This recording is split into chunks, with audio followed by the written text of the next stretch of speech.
Hello বন্ধুরা, আজকে আমি নিয়ে চলে এসেছি দুটো পার্সেল। তো পার্সেলগুলো কেমন হয়েছে আমি আপনাদের সঙ্গে শেয়ার করছি। তো প্রথমে আছে লিপস্টিক। তো লিপস্টিকটা আপনাদেরকে খুলে দেখাই কেমন দিয়েছে। এই লিপস্টিকটা আমি দেখা মাত্রই কিন্তু মিশোতে অনেক পছন্দ হয়ে গেছিলো, তাই আমি অর্ডার দিয়ে দিয়েছিলাম। তো লিপস্টিকটা আপনাদের সামনে খুলে দেখাচ্ছি। দেখেন বন্ধুরা কত সুন্দর দিয়েছে, কালার দেখতে জাস্ট বাও। আমার হাতে আমার দিদি বললো যে তুই তোর হাতে দিয়ে দেখ কেমন দিয়েছে। কালার জাস্ট দেখেন কেমন সুন্দর, 6টা দিয়েছে, 6টা। তো দেখেন কত সুন্দর।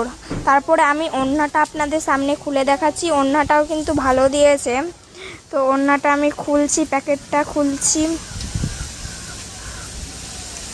খোলার পর আপনাদেরকে দেখাচ্ছি।